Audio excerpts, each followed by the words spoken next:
Previously on the Frontier Farmer. Farm side field, and we need to put a crop in it. And I'm thinking oats. The two fields at West Creek are needing a crop as well. So I'm thinking that we will potentially plant some potatoes. The oats are in. 5 pallets loaded up. That's a pretty good haul. Here it is. More yummy bacon. We'll be taking the Volvo over to the distribution centre so we can buy the ridge maker and then the potato planter, which will be interesting. No ridges, but we are planting potatoes. Richard, over to you, and good luck getting the potatoes in. That's it all fertilised up.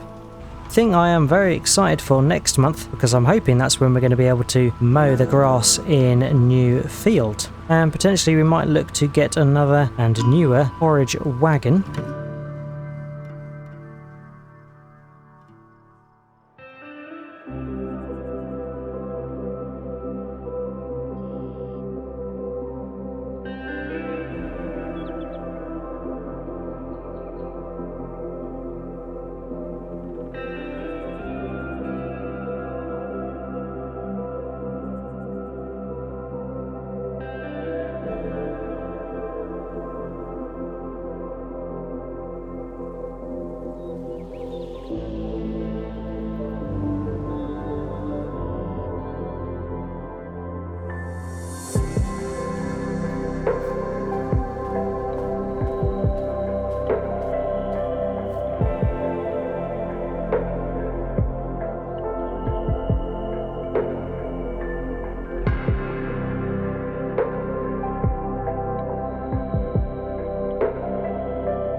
Hello everyone, and welcome back to the Frontier Farmer at the Dark Forest. It is now April, and finally time to mow Newfield, but it's raining. Absolutely sod's law that this was going to happen. So unfortunately, we are going to have to wait for this rain to clear and for the grass to dry up a little bit before we do mow it. Now, fortunately, Richard has been in touch. And, oh, I think here he is actually.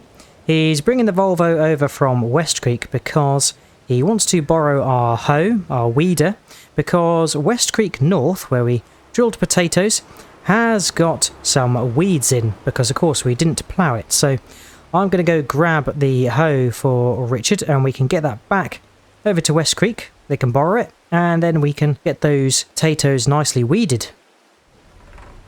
That's right. Richard has taken cover under the tree over there. We will grab the hoe for you, Richard, and get you back on your way. Just give us a short minute. Now the hoe is behind the sprayer, so we'll have to move that out of the way. And I don't know if we would ever use this small hoe again because we have our sprayer and slightly bigger fields now, so I think potentially West Creek could look to keep it, and if we ever need to borrow it again, we can do. Alright, hoe attached. Let's get this back over to Richard so he can be on his way. Right, Richard, here you go. Better get on your way so you don't get too wet. We'll follow you over there. Off he goes. Right, let's head to the pickup. And we can follow him over there because there's nothing else we can do this morning, so we will just observe the weeding in action. Absolutely typical that the rain has come precisely the month that we wanted to mow, but I'm hoping it's going to clear up in an hour or so and we can get to mowing. Right, we made it to West Creek. We will pull in behind the farmhouse. Don't think Richard has arrived yet. Must have gone the long way around.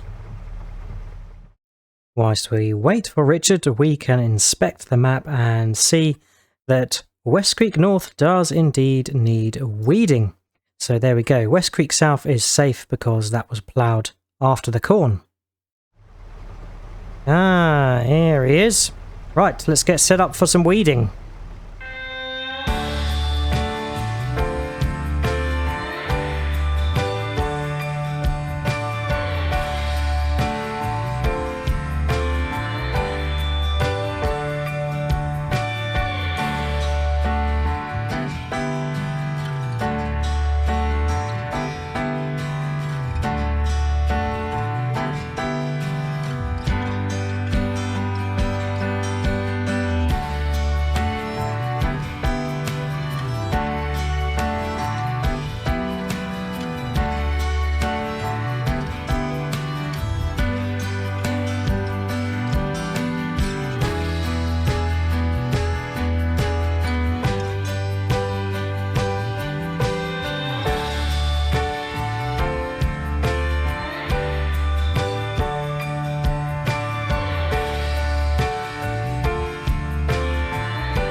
Well, Richard has done a grand job weeding, considering it's his first time.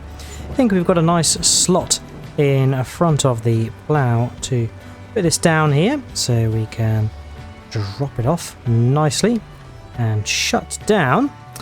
But of course, because we had to weed the potatoes, it is clear to see that the potatoes have nicely germinated, and they are in shallow rows rather than deep troughs, which is obviously a problem we encountered last time where we couldn't make the large ridges.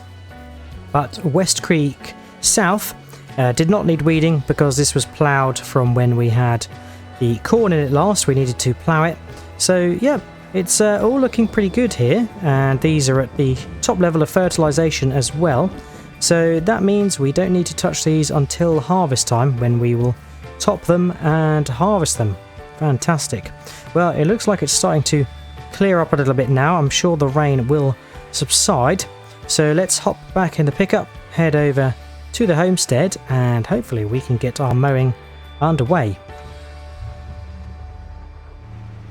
And just like that, the rain has stopped, which is fantastic timing for us. And it's a little bit breezy, so it's going to dry the rain out nice and quickly. We want the International Harvester because that's the machine of choice for pulling the hay bine. And yeah, I've been waiting for this grass mowing for a long time. But when the weather is so, you do need to adjust your plans slightly. And we made use of the time by going over to help Richard with the weeding, which of course we can do in the rain, but mowing is not ideal in the rain. Would have made the grass all claggy and got stuck in the mower. International Harvester. And let's go grab the hay bine, which is our fantastic mower. Haven't really needed to change it this time round because it's worked so well in the past. It's not particularly wide, but it does a great job of laying all the grass in a swath for us, which is exactly what we need. Otherwise we would have had to do an additional job of windrowing. So despite it not being the widest mower, it does save us a job. So let's hitch up. It is a New Holland haybine, of course. Nosy on round to Newfield. And I've got to say, I think this shed is looking pretty empty, so we will have to make sure we put some items in it and stock it up. Right, I think we will get started. We can switch on and lower away when we get to it. Now you'll notice that I'm going to keep the mower straight behind us for the first headland, and that is because I normally tilt it to one side, but we don't have enough clearance at certain points of the field as we're going round to do it. So I have to drive over the grass for the first headland, and then we will swing it out to the side for the subsequent headland and rows.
And that is Newfield, all nicely mown up. Fantastic. I've got to say, there is just something about mowing that is better than any other job that you have to do.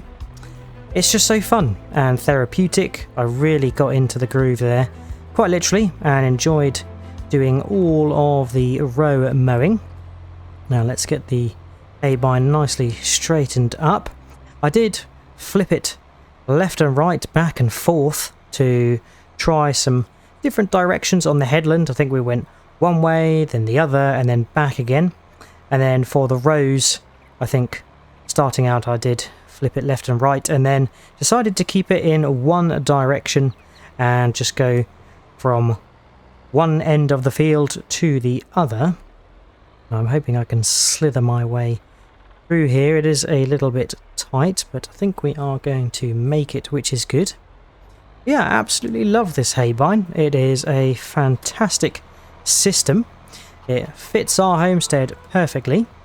So for that reason, I don't think I'm ever going to upgrade it, even if we get bigger fields, which I'm not sure we're going to do, because we've already got some fairly big fields in the dark forest, Newfield being our biggest.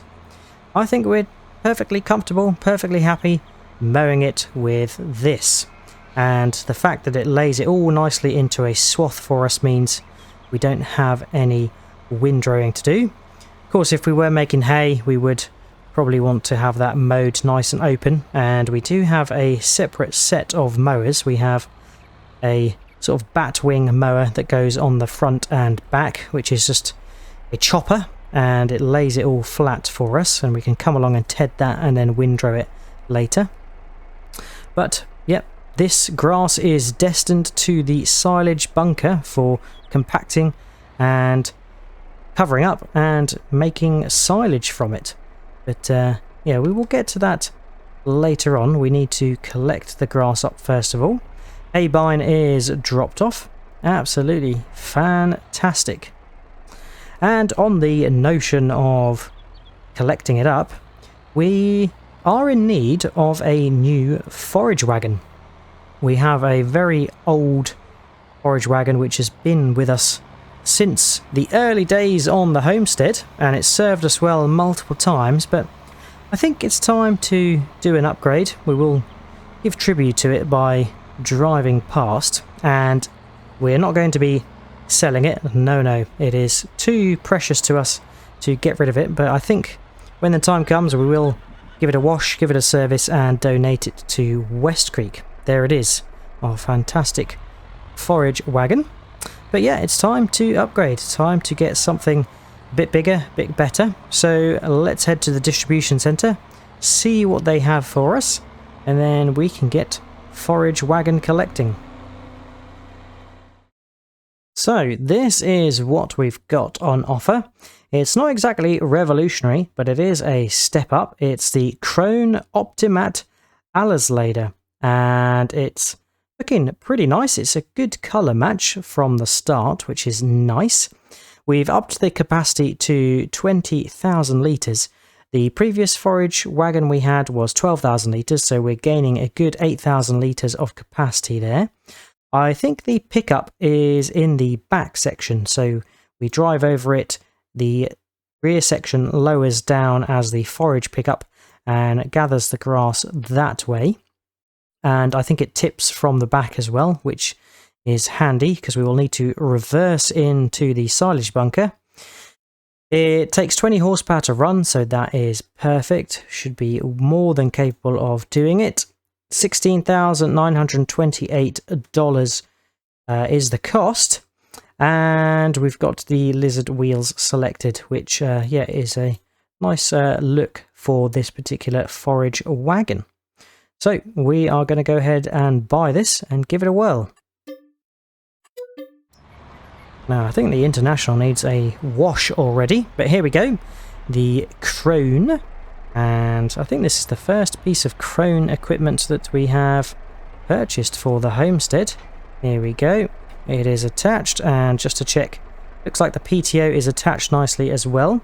Let's switch it on and lower away just to test. There we go. Looks to be working as we expect, so that is good news. Let's head on back to the homestead and we can pick up our first rows of grass. Right, we've made it back. So let's switch on and lower away just to test the pickup. Oh, got a nice clickety-clack sound to it, which is good. Right, we want to be picking up the grass. There we go. Now I'm just going to turn it off and raise up because I just want to see where it tips at the back. Fantastic. So I will correct that mess on a secondary pass. Let's switch on, layer away, and get all of this grass forage collected.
And I've been listening to that sweet clackety-clack for the past couple of hours to get that job done, and we are done. So let's switch that off, raise up the pickup, and a couple of scraps on the ground, but pretty negligible. So not going to worry too much about those. But the forage wagon did a good job.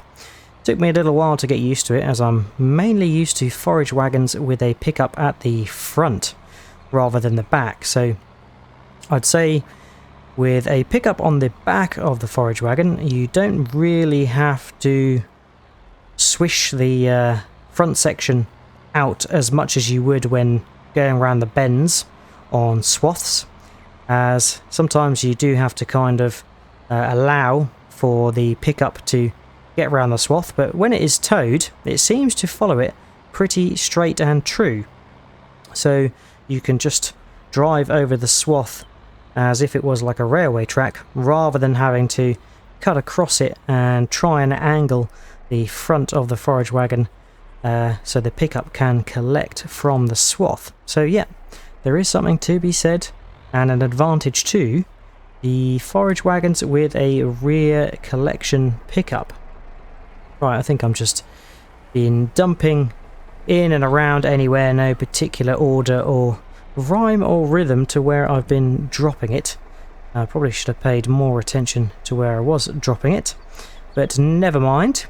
I think we will get this grass compacted up, but I'm thinking we're probably not going to cover it, because I'm hoping we can get another cut out of Newfield later in the season. It's only April, so give it a few months, that will be ready to mow again. But let's just park up the International for a second, because I would like to see how much we have got. So it is 154,301 litres. That is a pretty good haul. I think our biggest haul of grass to date. A few peaks and divots in this, but we'll come along and get this compacted at some stage. Probably not today. I'll leave it just loose for now, and we'll let it dry out and then come along and compact potentially next time. Right, I think the International and our forage wagon can stay there. It's done a grand job today. Welcome to the homestead. And next job, I think, is we've probably got enough time to get another layer of manure out on the grass, because obviously we've just mown it, so it will probably need giving a top up to the secondary level of fertilizer, and I'm thinking we can get the old Challenger out to do this.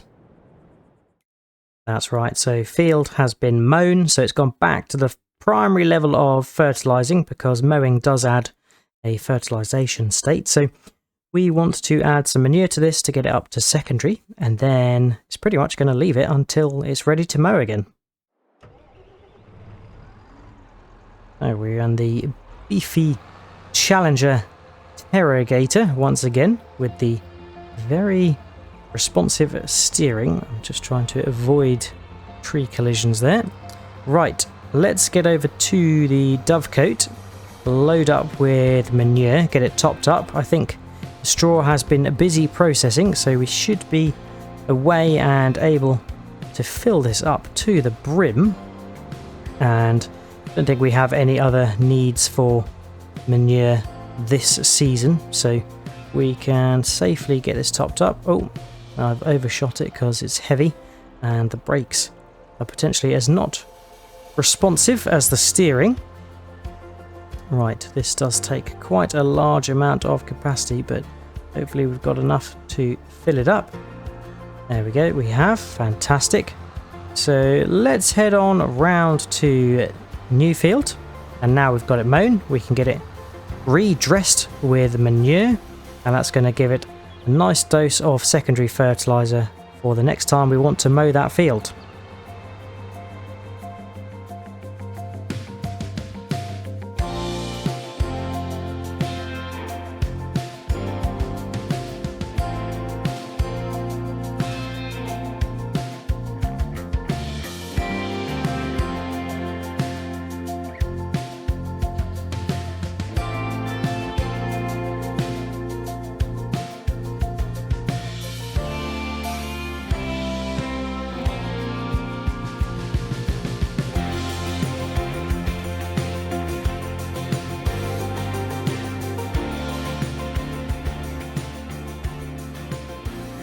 Oh, that was a lovely fast job there. Good job we did fill up, because we're down to 41%, but we have a good 18,000 litres left in there, which is good. I think we've got a nice section in this shed, which is right in the middle for us to squeeze into. But yes, we do need to get some more stuff in this shed. It's looking rather bare, so maybe after we get the combine harvester out, we can bring that over here, get some of our trailers in here as well, so they are easy to park up and retrieve.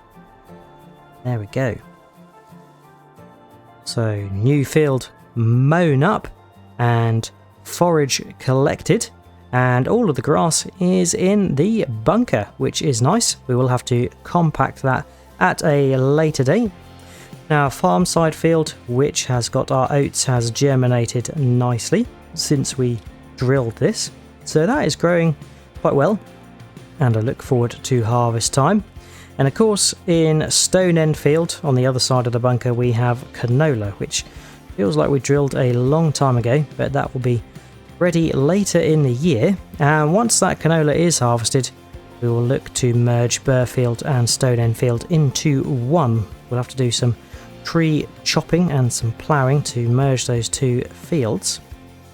But it's been a rather productive day. We'll have to see what we can turn our attention to next month. I think it might be potentially getting on with another wood and forestry orientated project. If there's nothing for us to do on the homestead, we will have to wait and see.